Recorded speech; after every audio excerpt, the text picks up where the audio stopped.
Okay, assalamu alaikum everyone. Welcome back to our 40th or 41st session on angels. A couple weeks ago we finished studying the 29th word in the book Words by Imam Nursi.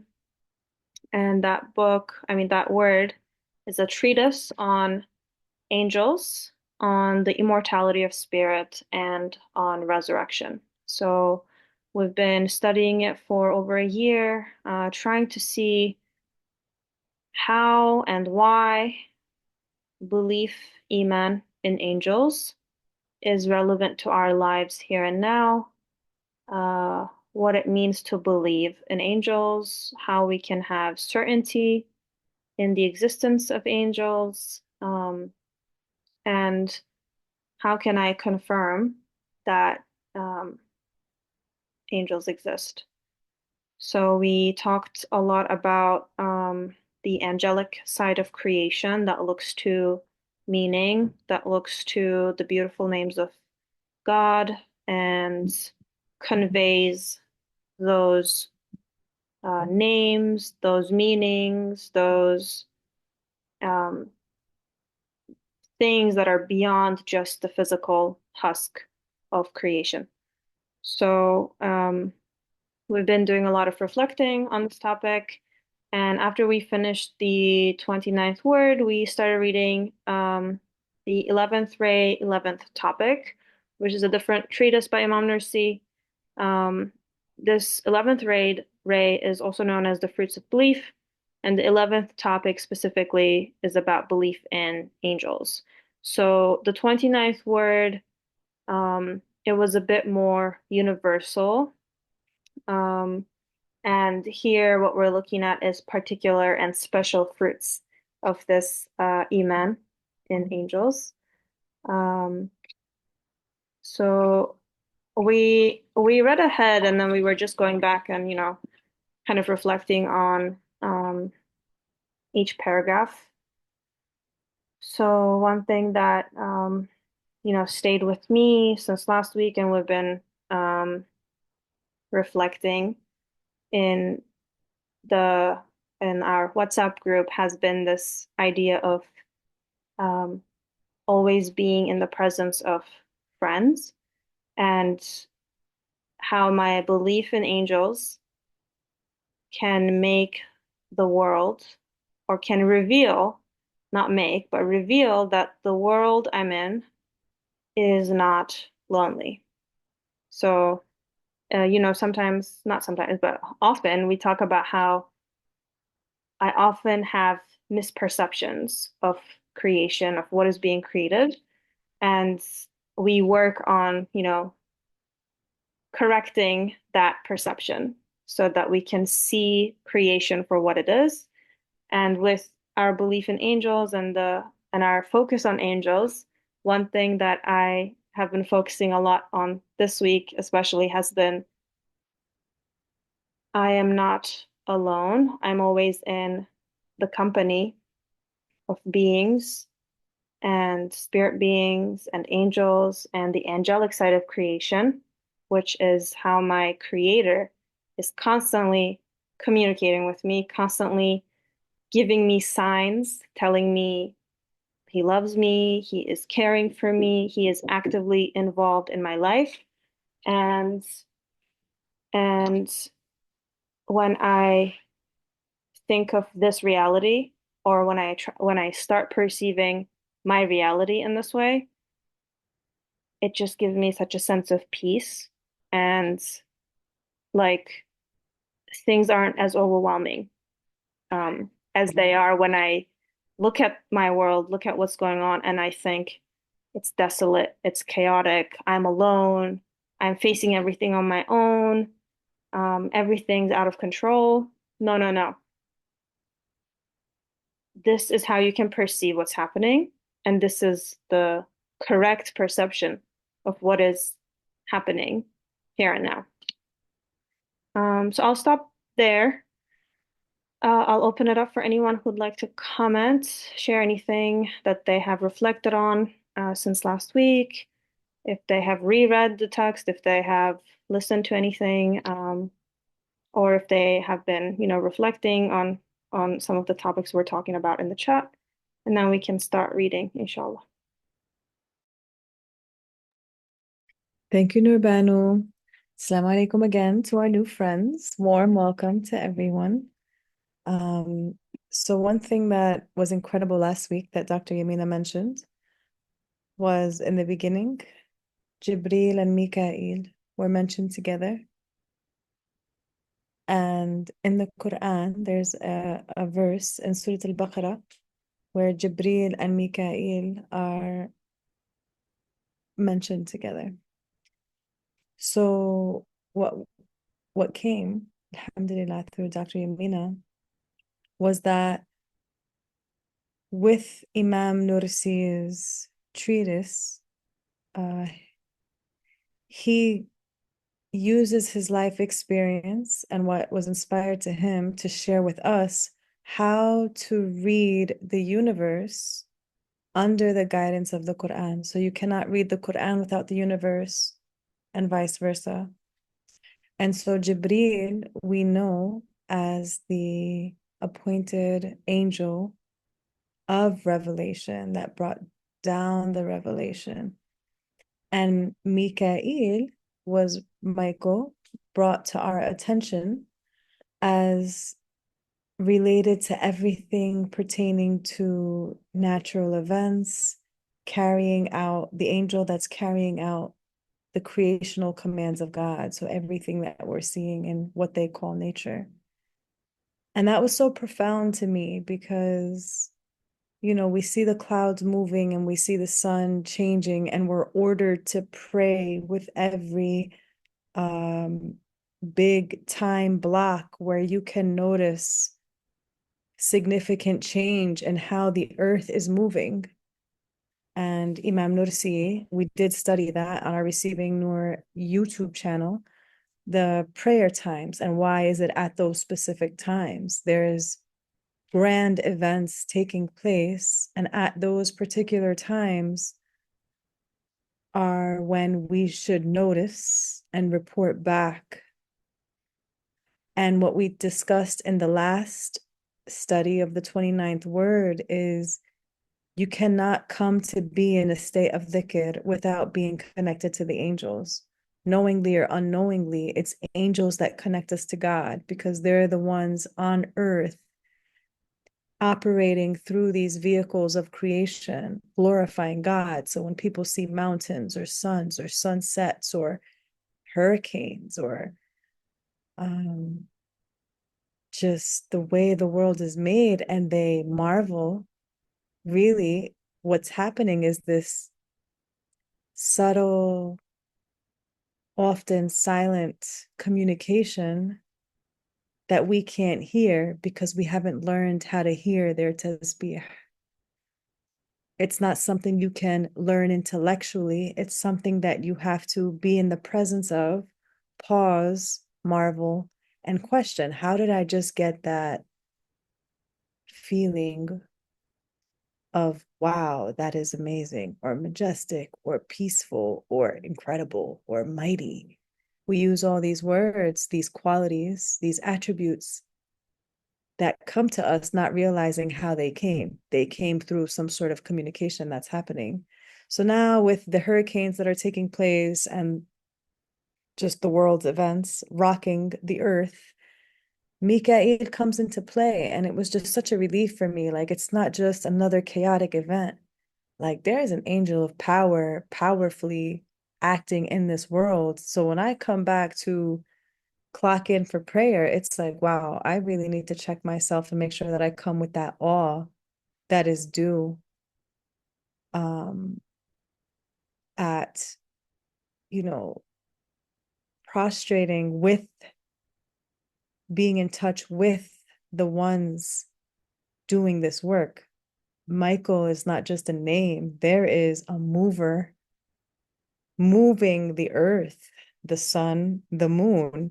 And in the past, we talked about how Um, like the earth was made flat for you, the sky was raised up for you. So there's a raiser, there's a holder of the skies. It's not like it's just held. The moon isn't just held on its own by quote unquote gravity or, the laws of physics. Like there's beings, there are beings amidst us. And without pausing and feeling the truth of that, it will always remain an intellectual activity that doesn't move our hearts to tremble in awe like it should. So here we are. Welcome to our new friends. We are learning and lots of new friends. I'm super excited. Thank you all for coming. Receiving Noor, we go slow, we take our time, and we really pause because Dr. Yamina, as our resident scholar, reminds us again and again that this is not something you can learn by studying a text or by just simply intellectualizing something that a scholar says. Imam Nursi lived this life in a very transformative way, was inspired through being imprisoned and in solitary confinement and having a very trialsome life. And through those trials, the birth of these treatises came to be for us and for us to use it to come back to our own life, our own world, our own windows, and just sit and wonder if we can use the guidance to feel the truth. And Dr. Yamina uses this language a lot, confirm the truth of witness it yourself, making shahada, feeling the truth of it and confirming the truth of it. And we can't do it without the angels. So here we are about to get busy with the angels. Welcome, welcome. And Bismillah.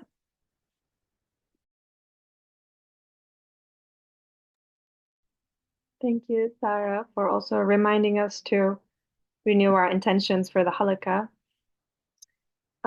When you were saying that, we go slow, I was thinking about how, um, nowadays we have a culture of, adding new trophies and certifications and, accomplishments to our resumes and CVs and social medias. And it feels like we need to have some tangible, paper trail of our transformation.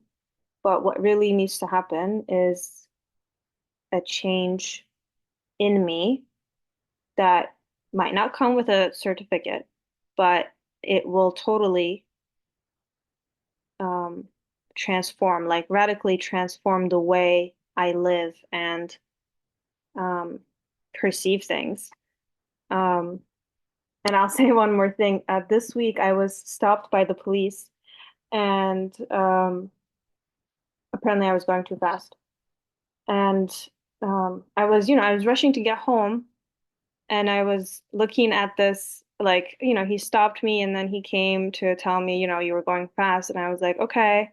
Then he asked for my license and registration and stuff, and then he went back to his car. And in that moment, I was like, okay, how can I um, put into practice what we have been, um, learning? And for me, I think the best part of the, receiving the halakha and all the other halakhas that we're doing, where we're really focusing on this sort of uh, mindful living, is in moments like that when it's very easy to be frustrated and can you believe this guy? Like, out of all the people, he chose me to stop and da da da. Da. I was just thinking, okay, I'm having this experience and it's communicating something to me. There is a Melekut side of this whole ordeal. And I was trying to reflect on, like, how I feel, what I should learn from it, and all these things. And just like the fact that I was able to pause and reflect without immediately being consumed by irritation and rage. I was saying, okay, like even if I get a fine, okay, it's like um if I was going fast, I was going fast. Like the rules are the rules. But then he let me go with like a $30 fine, and he said, "Oh, it's your first ticket, so just go to the court and tell them that and they'll just dismiss it." And I was like, "Wow." It was almost like a little reward. But then I was thinking, okay, I shouldn't think of it like that. Just because I don't want to think of it as like a transaction. But being able to sit there and um just try to understand or try to just be at peace with the fact that this is happening for a reason and I am not living this randomly. And it's not because the universe is conspiring against me or this or that. Um, so, the WhatsApp chat we have and the little kind of like heartworks and the things that we're doing, for me, at least, I benefit a lot from what you guys share and what we talk about here. So, inshallah, uh, everyone takes away something that they can improve their lives with. Okay, so if anyone else would like to share, you can, jump in at any time, raise your hand, or just jump in because I don't feel, in any way.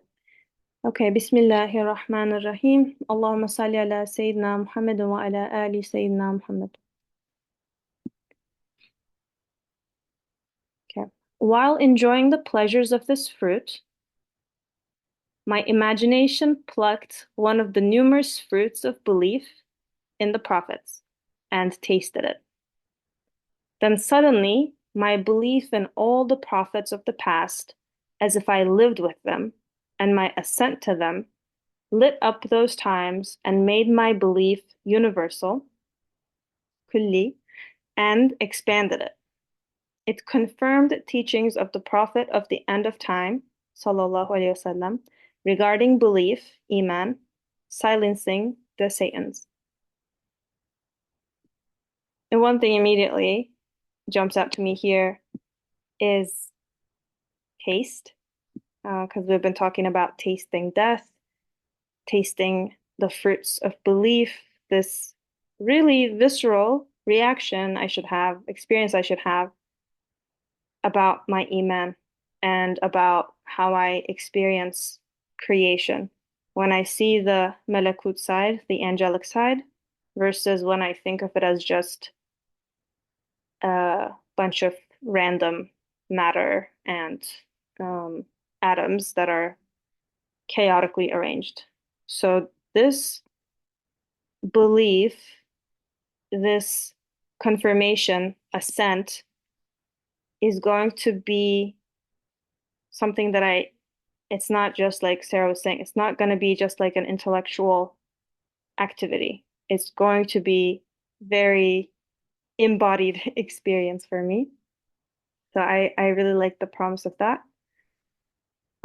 Then suddenly my belief in all the prophets of the past, as if I lived with them, and my assent to them lit up those times and made my belief universal and expanded it. It confirmed teaching of the prophet of the end of time regarding belief silencing the Satans.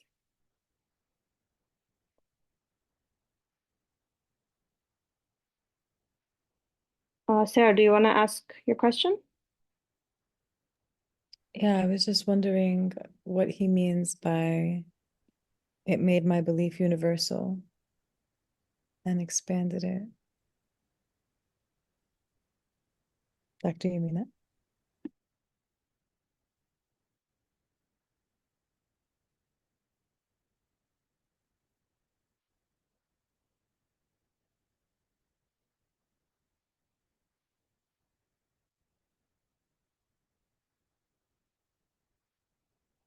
Assalamu alaikum. It's very difficult for me to follow this document.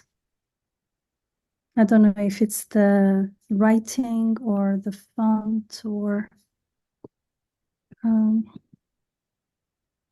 like all the line are coming together. it must be related to what comes before that. And when he means universal, it means it was particular. It was related to, for instance, one particular event, but now it has been generalized to encompass everything. So it's now encompassing everything rather than pertaining to one particular event. Probably in order to understand what's going on, we have to go to another.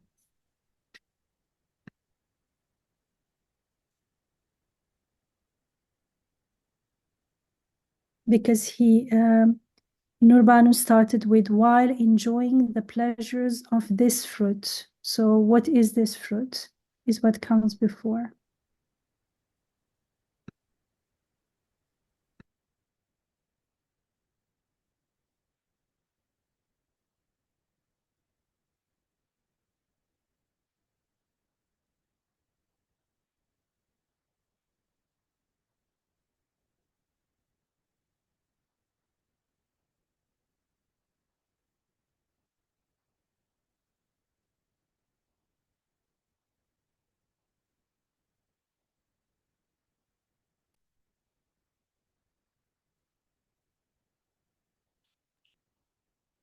Yeah, I'm not sure if it was the belief of the fruit of the belief in angels. It looks like he mentioned the first angels and then the spirit, the ruh.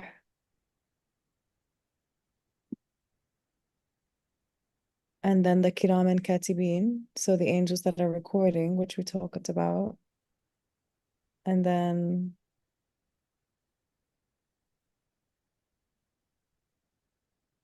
yeah, and then it says while enjoying the pleasures of this fruit. So maybe this fruit is referring to. In the previous paragraph here, he said one of the many fruits of belief in angels came to my assistance. And then, so this is the part where he talks about even though he was in isolation, he was separated from his books, friends, assistants, and he was exiled. But the fruit of belief in angels came to his assistance. It cheered up the universe and my world, filling it with angels and spirit beings, and making my world laugh for joy. It showed too that the worlds of the people of misguidance weep in desolation, emptiness, and darkness. And then he goes on to this, while enjoying the pleasures of this fruit, my imagination plucked one of the numerous fruits of belief in the prophets and tasted it.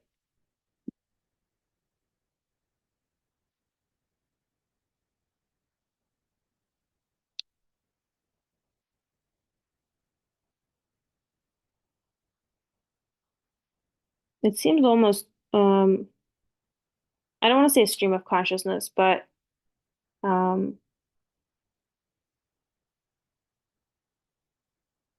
the way he has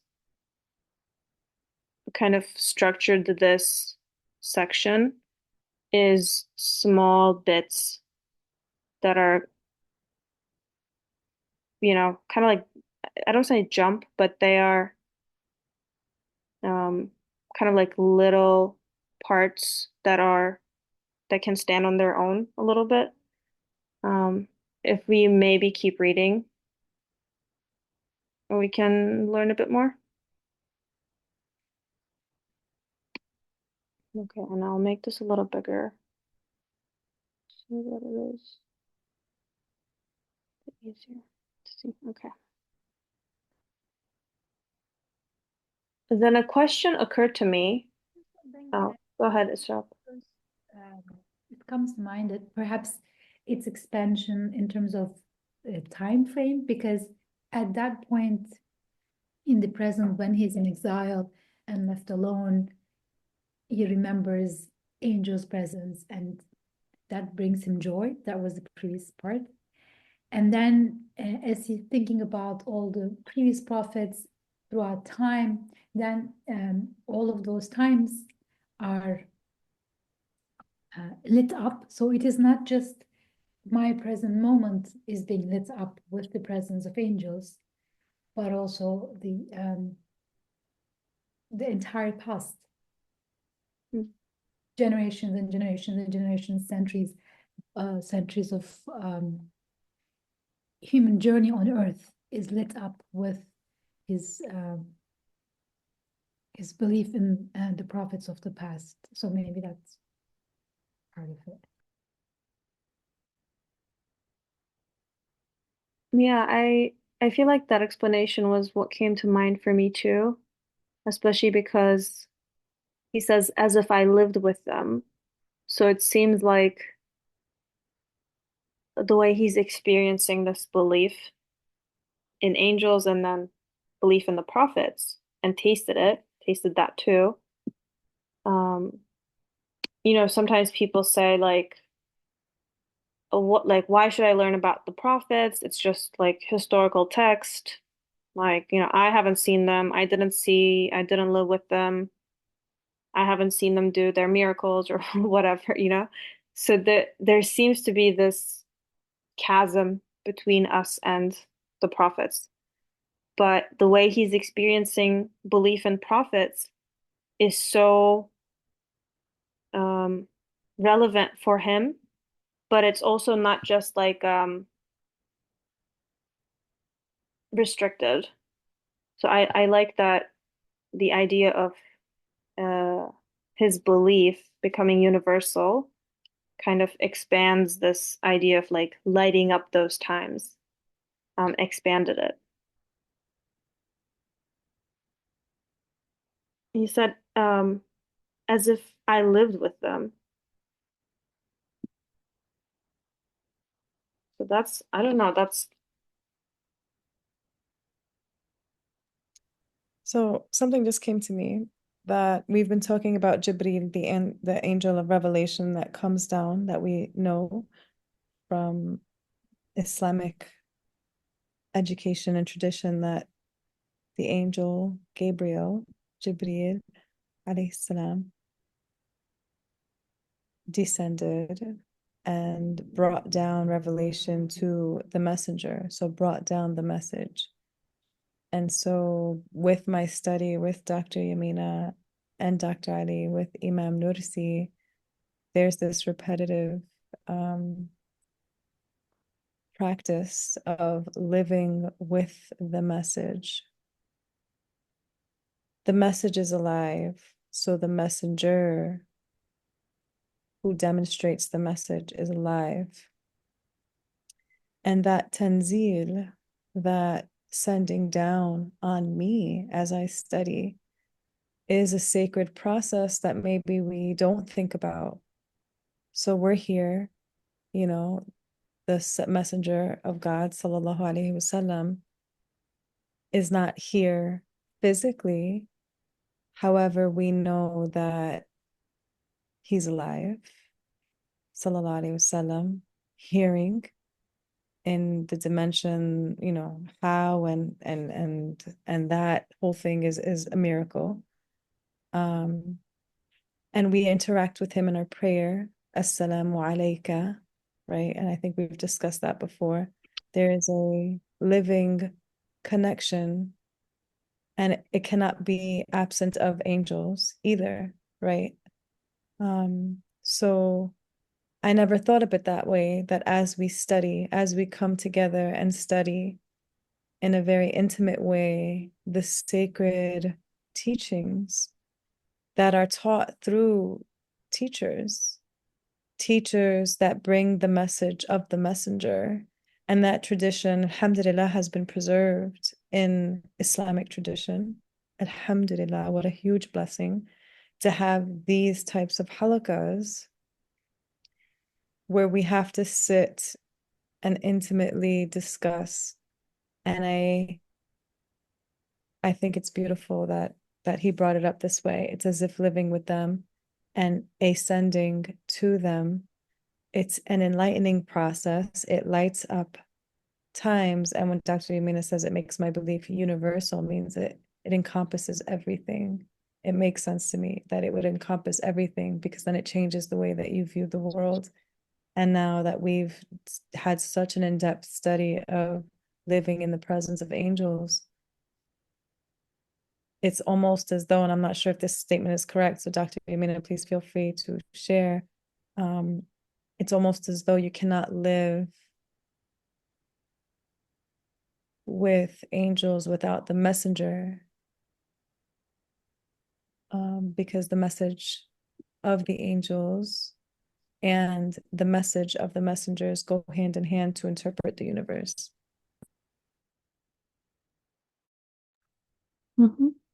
Yeah, correct. So in the beginning, we received the message from the messenger. For us, we received the Quran. In the Quran, we are told about the angels. And unless, or let's say to the extent that we consciously live and perceive the universe, the angelic aspect of the universe, to the extent that we interact with them, which means, in a way, from one perspective, that we are living more and more from the ruh, because it's the ruh that is in interaction with the angelic aspect of everything and with the angels. Both of them, remember, come from Amr, from the divine command. And they are messengers from God. All the messages, everything, all communications from God pertains ultimately to the reality of the beautiful names. And we are taught the beautiful names. The Ruh is a direct command from God, and it is God breathing of his Ruh into a human being. That's how we innately recognize the divine names and therefore the angels. So we are taught to interact with the Malakut aspect of the creation. As Nur Banu reminded us, the aspect that looks to meaning, to purpose, to the face of God, that looks to the beautiful names of God, to the extent that we interact with the angels. To that extent, we will be able to, taste the fruits of belief in the prophets, in the messengers of God, and eventually in the Prophet Muhammad ﷺ. And without that, it remains an information. It remains something that maybe we can feel from the heart and the soul, but it remains distant. That's why it can be cultivated, like people reading about the Prophet ﷺ, about his life, about even there are like about how he looked like, his character, and maybe singing Madih Dini and this. And for children, it's good. And it doesn't mean that it does not have an effect, but on its own, it's limited. It's like you have to have a fire. So when you, what do you do with the fire? You vent so that the fire grows. But if there is no true fire, that remains always weak. So that's why belief in the angels is part of, it's a pillar of Iman.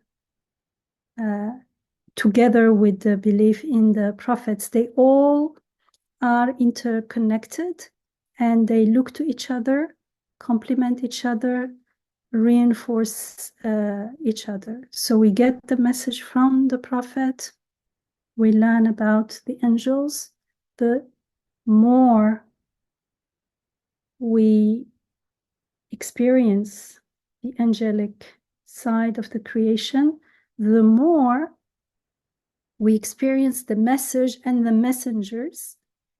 The message becomes alive, and we are taking it from the messenger directly, from God directly, from the angel Jibril alayhi salam, directly.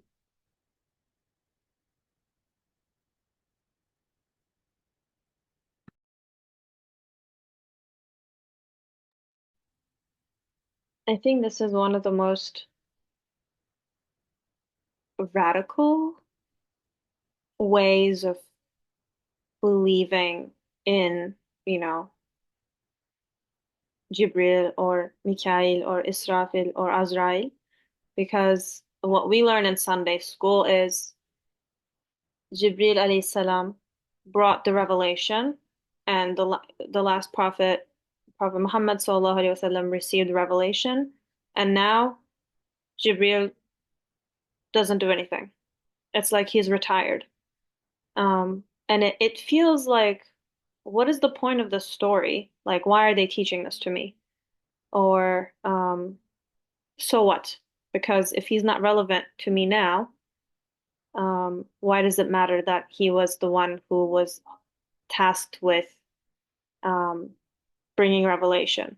Or when we look at Israfil and we learn that, you know, he's going to be the one um, blowing the horn on the day of resurrection, it seems like he only has one job. So he doesn't do anything else, like he's just waiting around. Um, but when I'm looking at it this way, uh, it feels like, okay, so every time I make an intention and I orient myself towards my real career, which we've been talking about, which is to understand the purpose of my existence and to get to know my creator. And what Sarah was saying about the nuzul, right? There's this coming down of revelation of the Quranic message. Something that I can't get here is being communicated to me. Um, and so every time I I approach the Quran to understand its message, to seek it as a living, you know, uh, relevant divine guidance for me for my life, I am interacting with well, I don't want to say interacting. I don't want to be misunderstood. I don't know if I'm saying this correct or if it's even like the right interpretation here, but Jibril alayhi salam's mission or responsibility is kept alive every time I interact with the Quran, and Allah is giving me a new understanding of that message.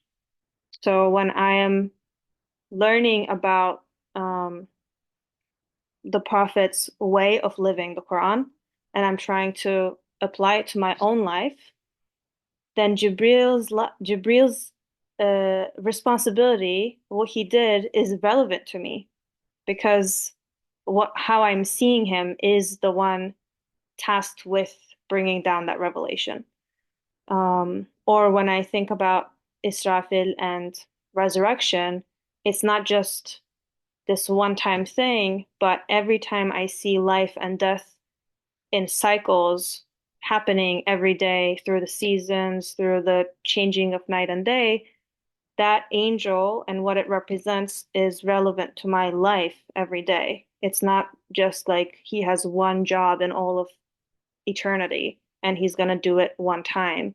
It's that the job he represents is relevant to my life every day. So the angel of death, we said we're tasting death every moment, right? Because the beginning of the halakha was 45 minutes ago, it's gone. So that angel and what it represents, I am living it right now. And the resurrection, the new creation, the continuance of creation, I'm living that too. Um, so I liked what you said too. I think Sarah, you said it, and then Dr. Amina was underlining it, this keeping it alive. The uh, prophet's message is alive for me. The messenger is alive for me because I am seeking it now and I'm treating it as something that I need guidance from right now. It's not something that I read as a storybook or like a history book or yeah.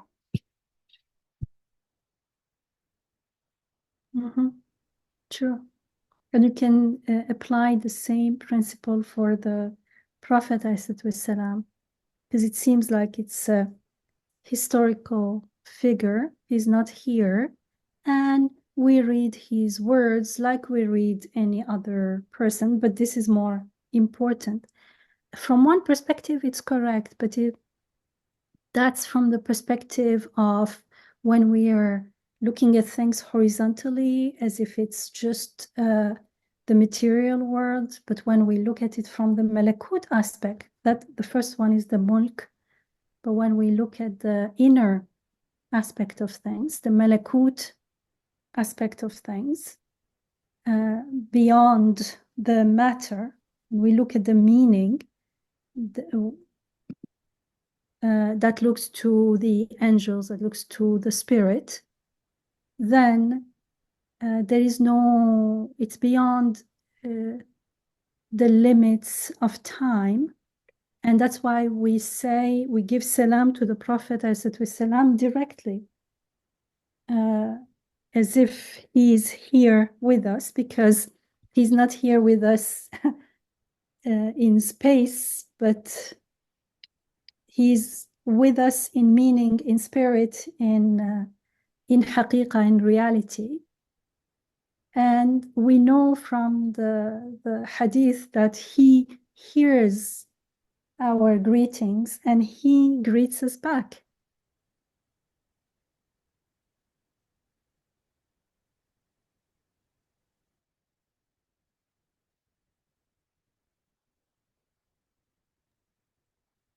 This is incredible. Allahu Akbar, Alhamdulillah. I have to pause. Allahu Akbar, it's just incredible. So we've been studying the immortality of the ruh, this reality of who we are. And Dr. Yamina, for our new friends who I'm super excited to have today, and I see the new names, and inshallah, you guys, we stick around for a moment so we can say salam to you after halaqah. In the past study, which is all available on YouTube, we talked about this nature of who we really are, this subtle secret that we're never taught how to tap into or how to live from, this ruh, which is the breath of this infinite being. Yani, not even the breath of this infinite being, but breathing the ruh of this infinite being into us. And it is this aspect that is the truth of who we are, and the body just houses this sacred reality, haqiqah, of who we are. So then we talked about how this sacred reality of who we are is the aspect that can be in touch with angels through pausing on our feelings and wondering where these feelings come from, and through pausing on creation and marveling at the creation. And the more that we do that, the more these silent whispers become audible communications that communicate qualities to us, his names, Asma'ullah al-Husna, his Asma and Sifat, yani the qualities of the artist that is putting everything for us and displaying everything for us. So now, with that foundation, Dr. Yamina often emphasizes that the more that we live from our ruh, the more that we are aware of who we even are as arwah.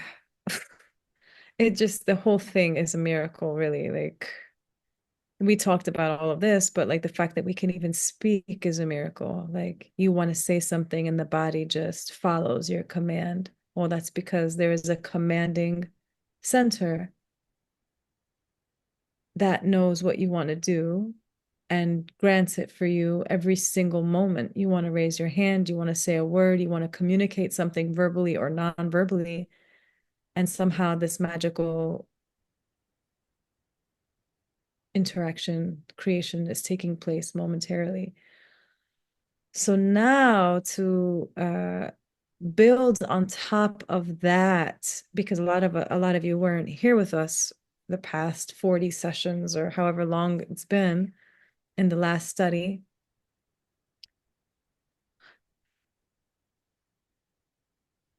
There's this timeless dimension of who we are. And it's constantly wanting peace and bliss and constantly disappointed by chaos. And we notice that. But if we claim those feelings as ours, oh, I'm so upset. Oh, I can't believe, then we're just living at the very tip of the ice. Like, we have no connection to who we are because we're just so wrapped up in this I, ego, naming and identifying ourselves as feelings, where that couldn't be further from the truth, right? We're saying, you're this consciousness and feelings come, and those feelings are to be listened to, investigated, because they're communication. It's not you at all. You say, I'm so angry. I'm so heated. I'm so like, no, you're not. You're receiving something. It's a totally different way of translating the world, which is what Imam Nursi's task he was employed to do through all of this that he was inspired with. So now, just to build on that, we're saying, when you become more in touch with, by doing the weekly practice, they'll join our WhatsApp group. If you're not in it, there's a separate group for weekly practice. The more that we join this momentum together as a halakha group doing the weekly practice, the more that we get in touch with who we really are, this hakika, this reality that we have, yani, I'll speak for myself, so far detached from the reality. So how can you interpret events? How can you interpret your life happenings when you're not even in touch with the reality? Everything, if you're not in touch with the reality, then everything that you're feeling and interpreting in your life and in the world is a misperception, total misperception. But the more that we become aware of who we are, then the more that we're living in this timeless, we're connected to this timeless reality that is in touch with angels, where Imam Nursi said makes the world more transparent. And then it's the ruh that communicates with the messenger. And I loved what you just said, Dr. Amina, which is what made me pause with this whole thing, is that as if he's here with us, sallallahu alaihi wasallam, because he is with us in hakika, in spirit, and in reality. And you know what came to me, Dr. Amina, when you were talking is like, yeah, they teach you, and I tried in the very beginning before knowing receiving Nur or Islam from within. I took the classes on the Prophet ﷺ and his attributes and his hair and his this and his that, sallallahu alaihi wasallam, and then read the book, and it was like the wars and this, and then everybody's like, okay, just send as many salawat as you can all day, and then with the sip, and then there was just some, yani, really. And I can't say it's ever been transformed until this moment. It felt distant. Yeah, I'm sending blessings and I know he hears me and I'm getting some blessings back, but it wasn't actually a living reality. So when he says, as if I lived with them and my ascent with them, it lit up everything for me. It's because the way he was seeing the world lit up. And that light was only possible through him, sallallahu alaihi wasallam. And so So now I can see how you can be in a state of tasbih of just sallallahu alaihi wasallam, like none of this is possible without him. None of this, as in seeing the world like this and interacting with these beings like this and having the light of the Quran guiding my life like this is impossible without him, sallallahu alaihi wasallam. So now I see, it's like it was taught to us backwards, kind of like just make as much dhikr as you can. It's the one dhikr that you can make mindlessly. I've actually heard plenty of scholars say that. Make it even if it's mindlessly. And so it's like, oh, okay, just make as many as you can. And it's a blessing, of course, and you'll get the blessings. And this is just a totally different way of experiencing salawat. So Jazakallah khair, Dr. Mina, for saying that. That was really touching, alhamdulillah.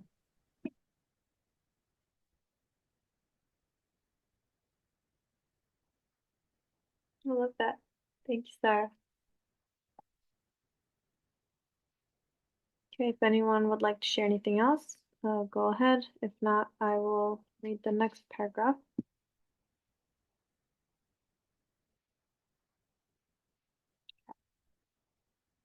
Then a question occurred to me, the decisive answer to which is included in the 13th flash, about the wisdom in seeking refuge with God from Satan.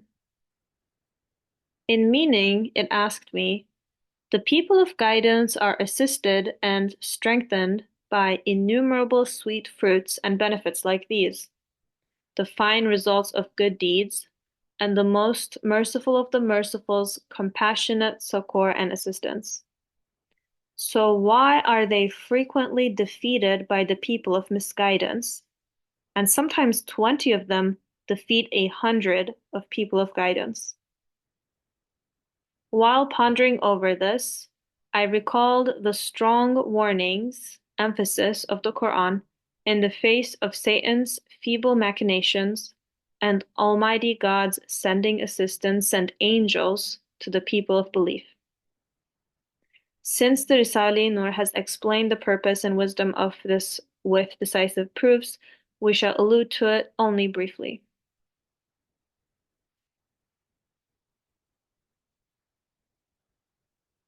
My initial reaction is, the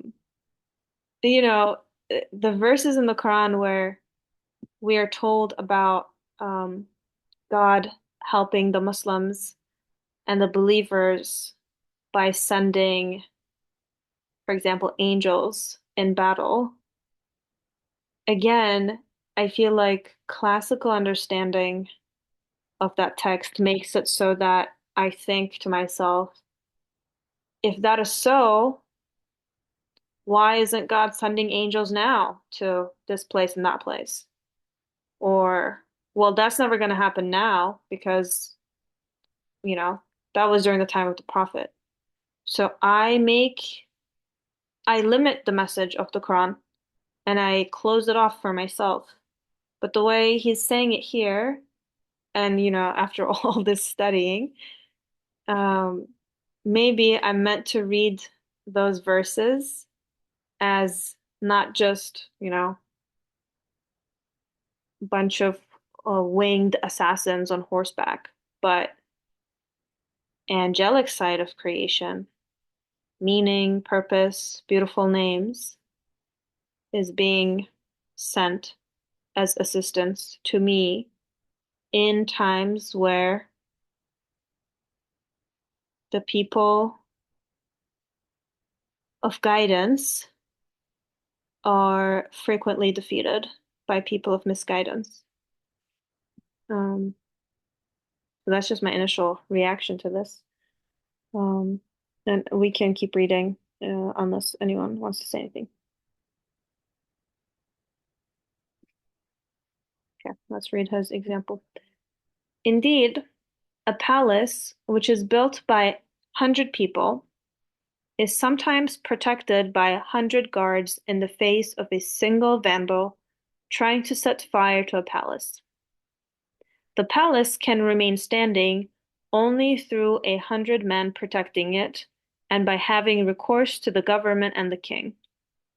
For its existence is possible only through the existence of all its conditions and causes, asbab, but its non-existence and destruction may occur through the non-existence of a single condition. Just as the palace may be burnt to the ground by a layabout with a single match, so with some small actions, Thetans from among jinn and men cause vast destruction and terrible non-physical conflagrations.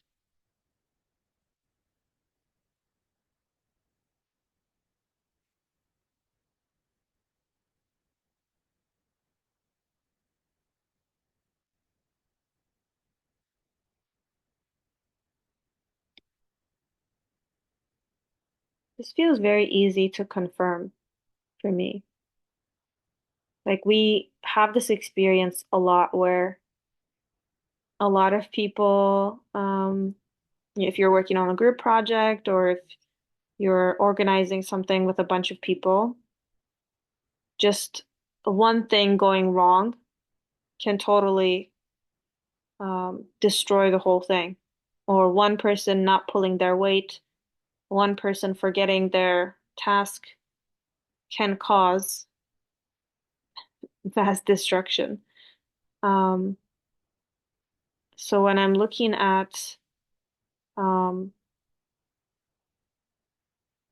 what is happening around me, right? And we often have this question, and we've been having this question for the past year.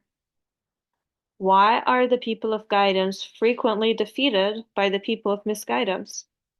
And sometimes 20 of them defeat 100 of people of guidance. We ask this almost weekly.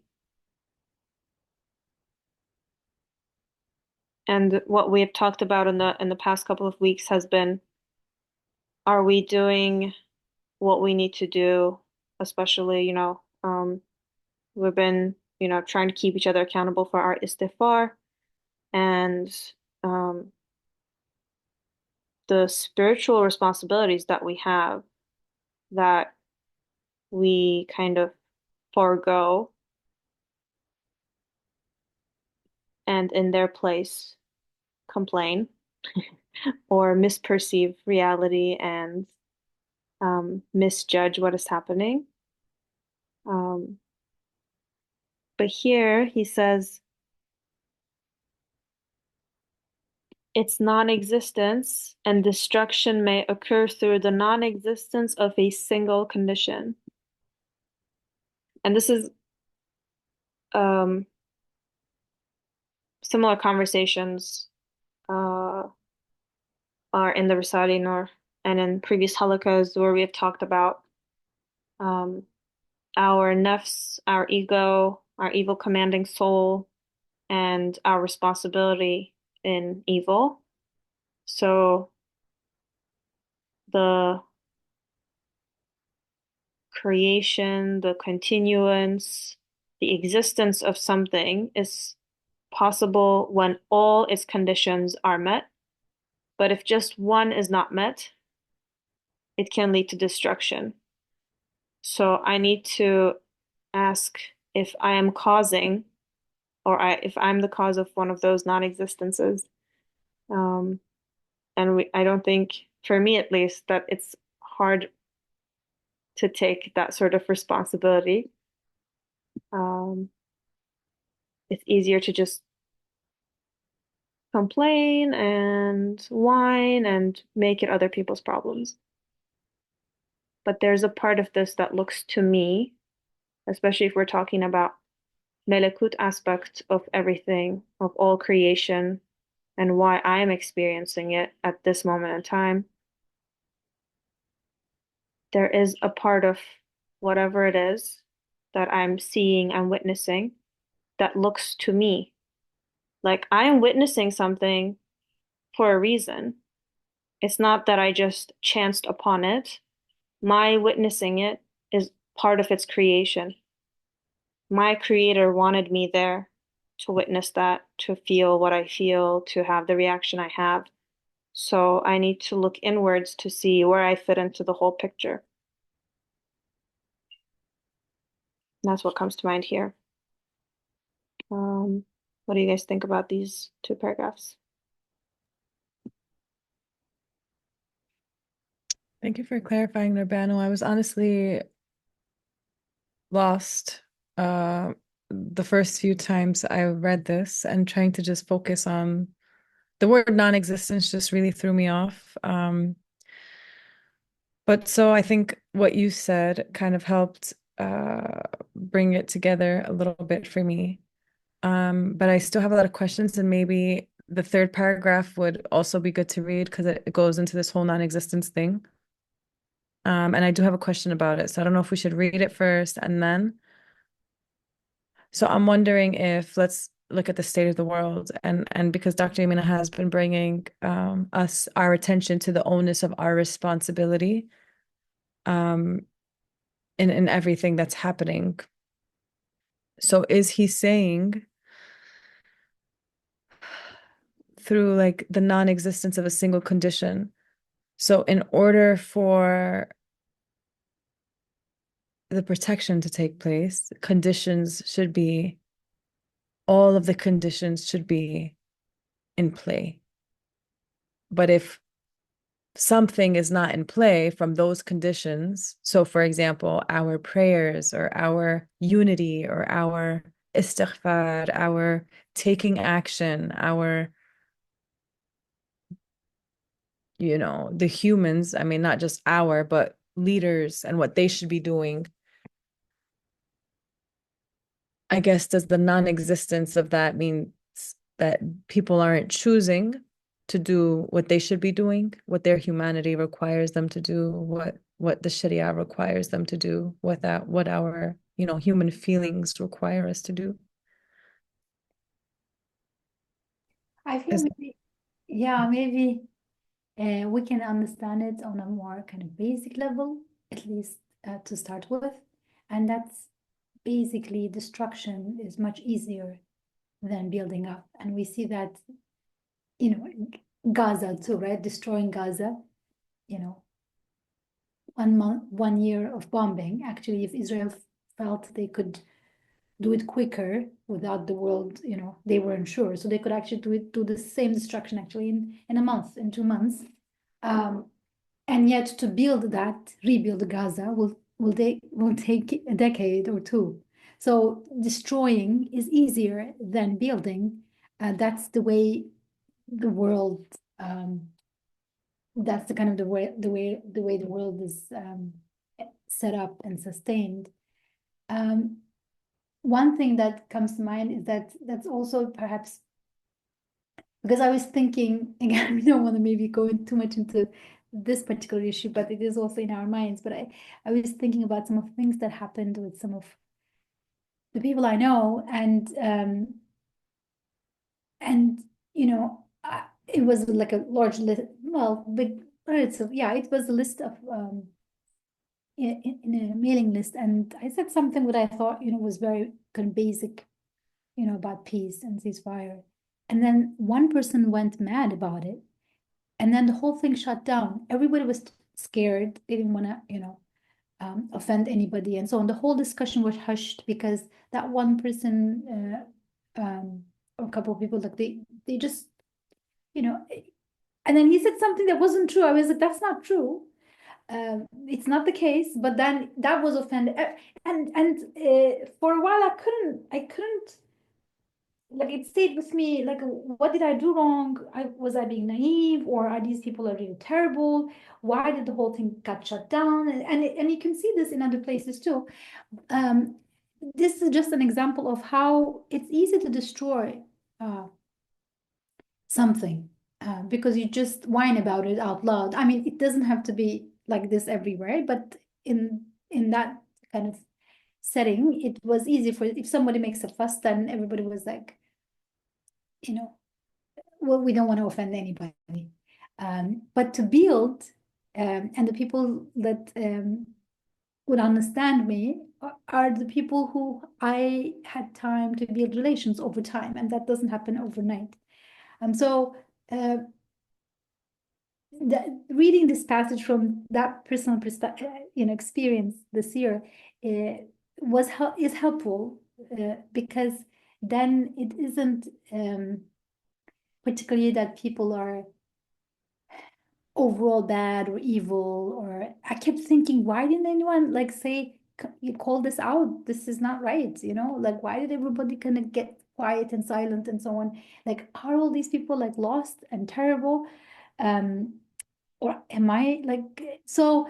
But here it says that's how it is. That's why you need to constantly seek help and seek refuge. Why does the Quran talk about thousands of angels being sent um, to support the believers? I mean, the other armies, not thousands of more. Why are you getting thousands and thousands of angels to help? Because destruction is easy. That's one meaning that Imam Nursi is highlighting here when interpretation of those passages. That of course God wants, you know, kun fayakun, but God also, as we see in the universe, sustains through certain conditions, certain processes, steps.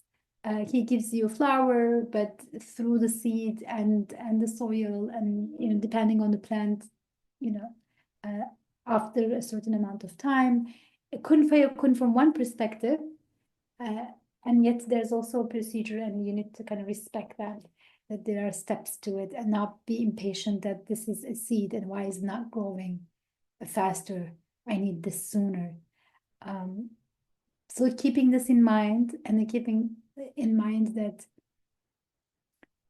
again, to give this example again, you know, you're looking at these lobby groups, and they're able to get a terrible war funded with our tax money.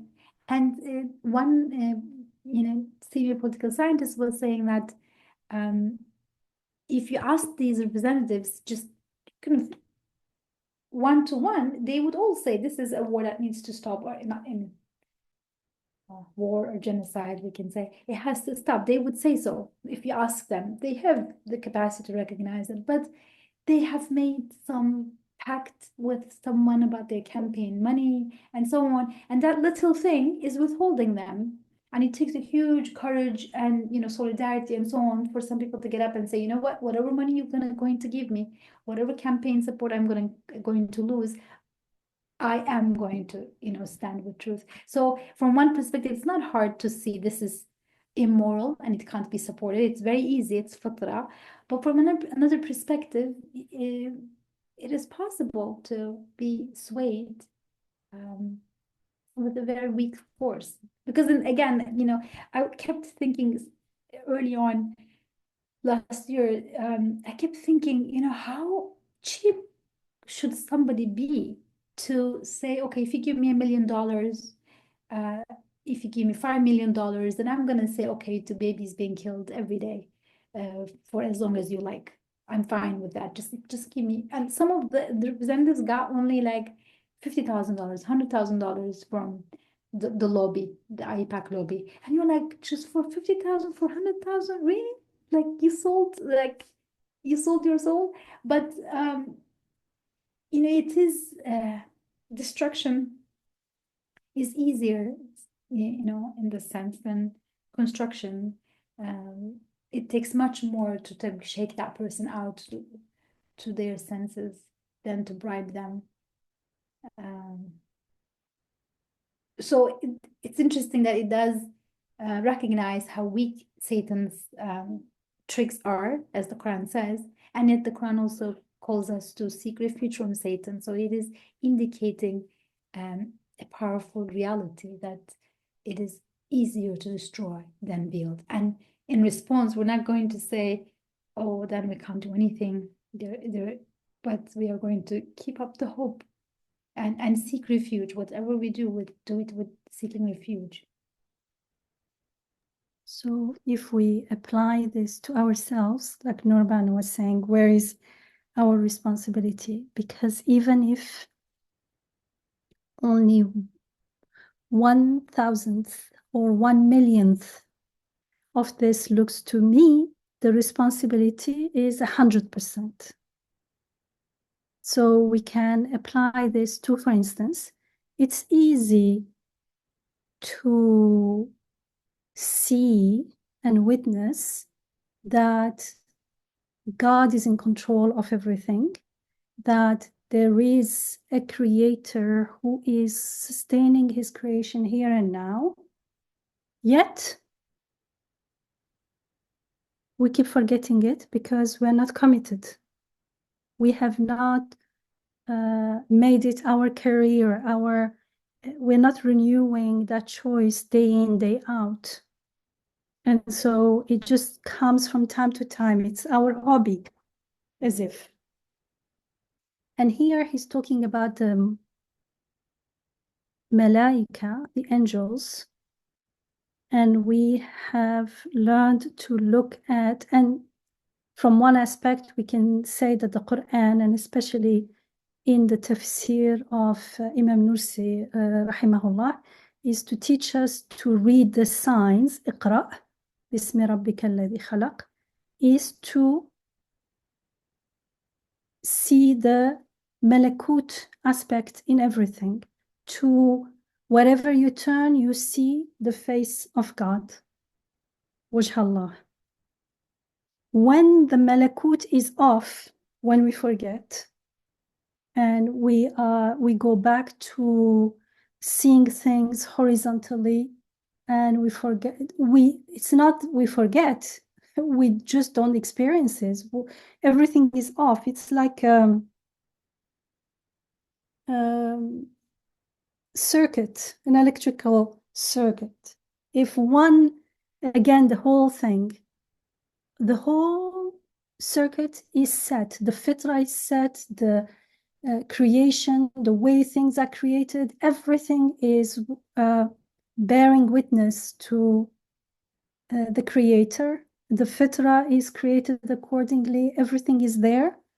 Yet, when we are not present there, there's no light. There's darkness. And in the darkness, we start seeing people as, for instance, powerful. We see them as they have power over death, over life, over this, over that.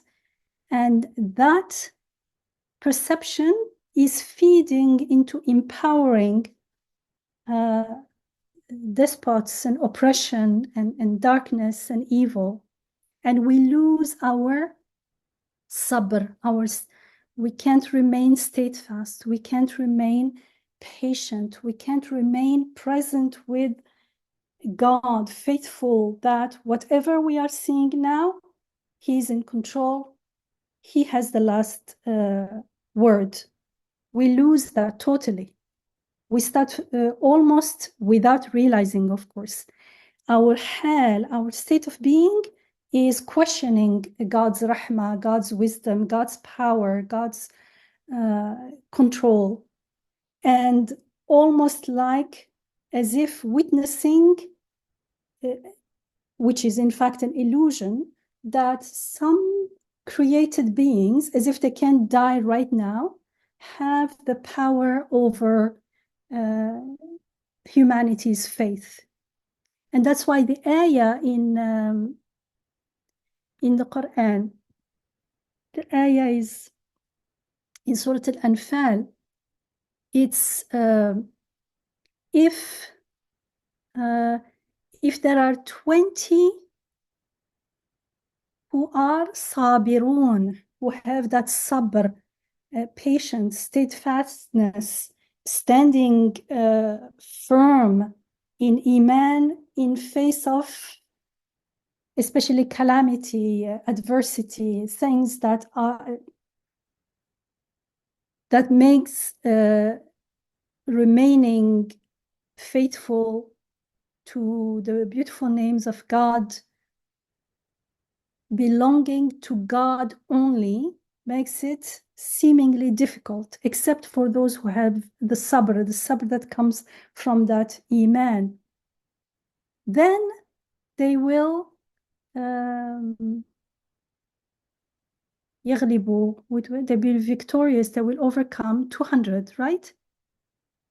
And if there are 100, then they will overcome 1,000.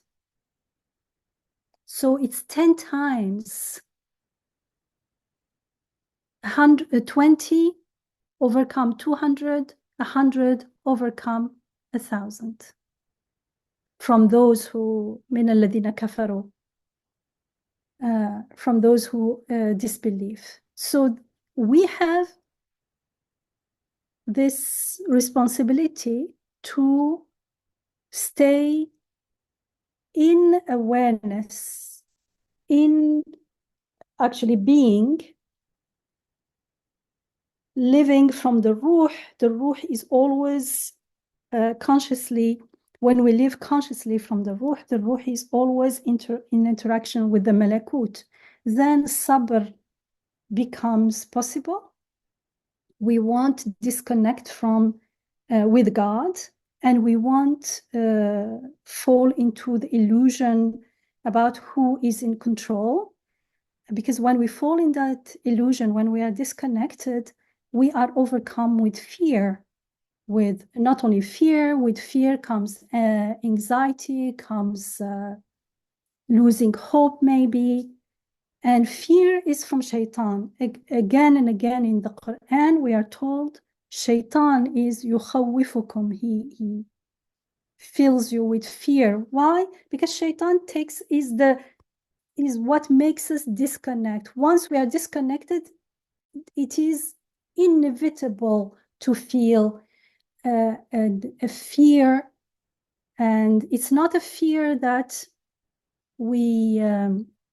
a believer will normally experience, a fear that will take us back to God, and so that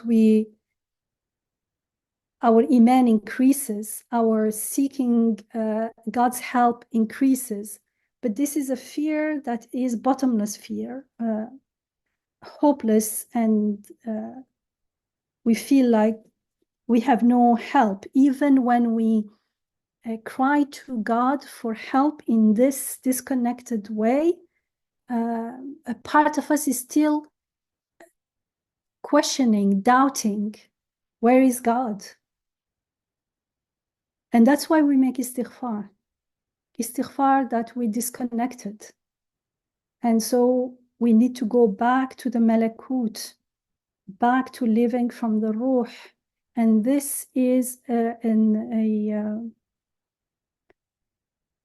process of nurturing this living from the ruh, so that we perceive the malakut, we perceive everything as an ayah, the good and eventually the bad as well. Everything is coming from God, telling about God, telling about akhirah. And this world is flowing, passing. We are always in a state of tasting death. So making istighfar in this context becomes like logging into the malakut again, and remembering again, astaghfirullah, God is the all-powerful. He is Malikul Mulk. Everything is under his control. So we are patient and we trust him. And when we are patient and we trust him, then if there is something that we can do in that hal, we can do in action or in words, then we will be inspired and we will be able to follow, instead of being in panic and in experiencing everything as chaotic, inshallah. So that's the minimum of our responsibility, because if we take action while disconnected, it's one thing. We take an inspired action while connected and in sabr, 20 people like 200, 100 like 1,000. Subhanallah.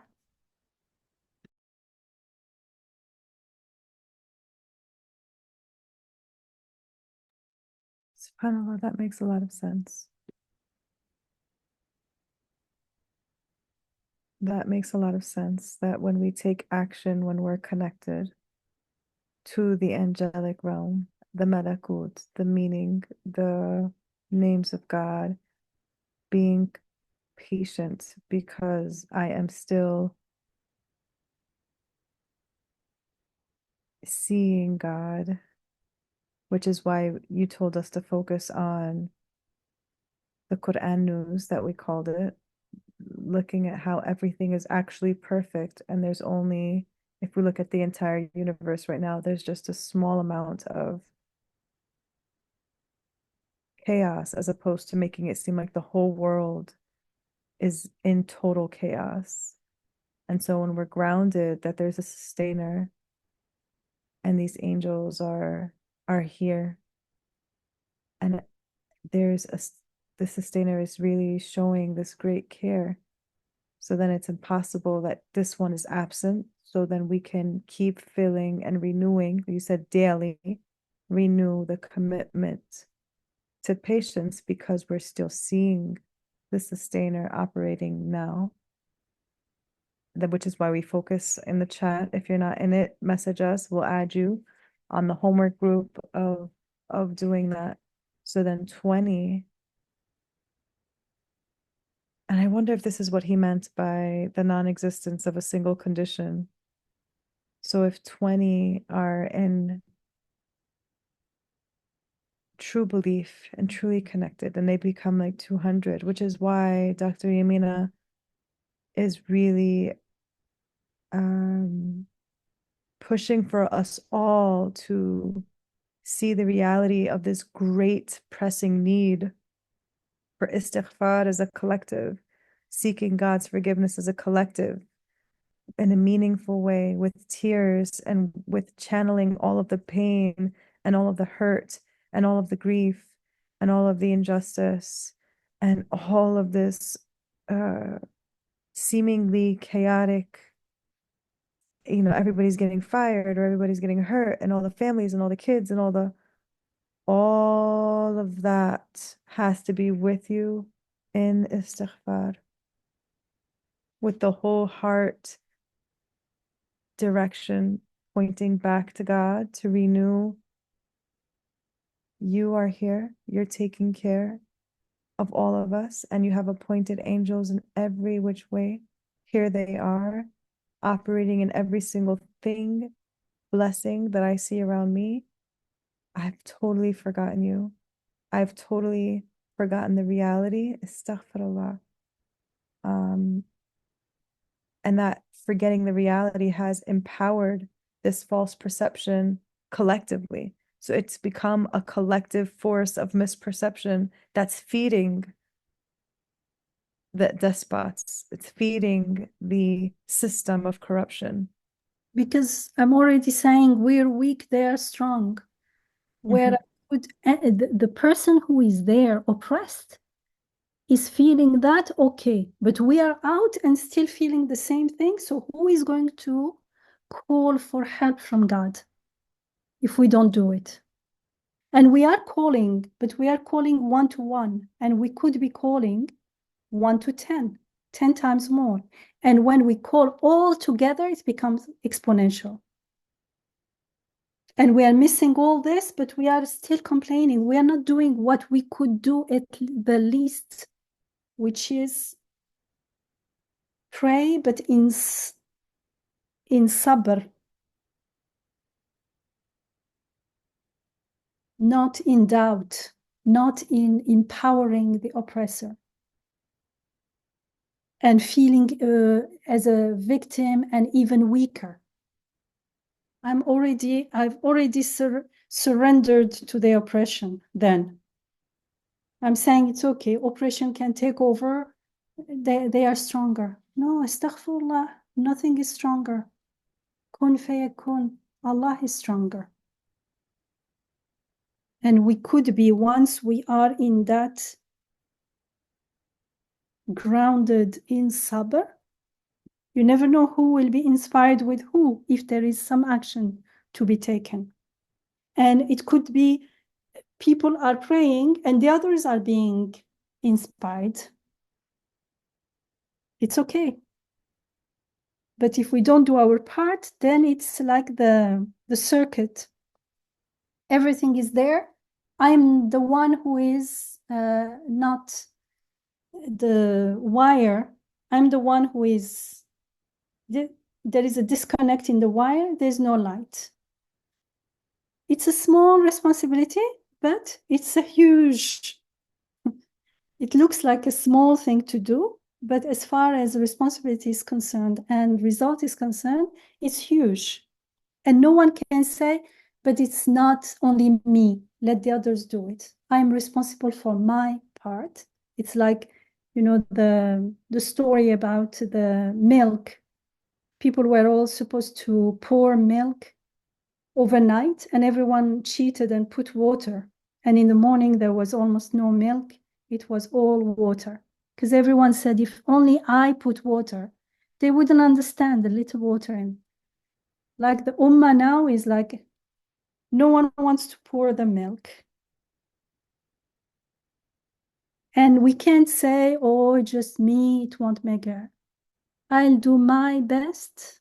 And if 20 of us do their best, it will make a huge difference. 100, even more. And there is a critical point where things will change drastically. Everything will change. There is a critical point for everything, like water. You keep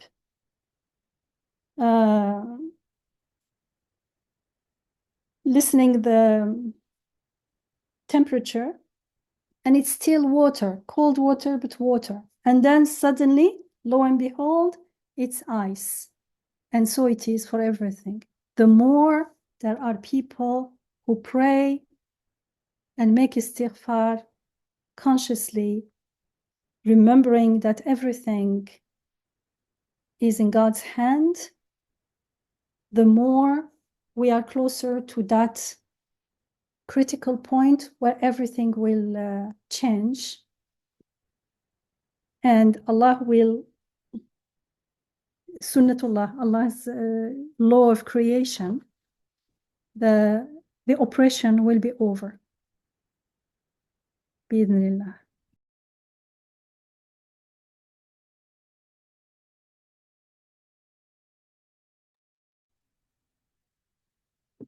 Jazakallah, Dr. Amina. I think it's always a good reminder that what I'm responsible for is what I will be accountable for on the day of judgment. So I can't say, well, they didn't do what they were supposed to do, because I'm only going to be asked for if I did what I was supposed to do. And I think it's also important for not falling into hopelessness, inshallah. We are at time, and I want to respect people's timelines. It's quite late, so we can, read the last two paragraphs again quickly next week, and obviously we will continue on the idea of non-existence and destruction, so it'll keep the conversation going. And any reflections you have throughout the week, please share them with us in the WhatsApp group, and we will try to send a message for istighfar accountability periodically, so that we're keeping each other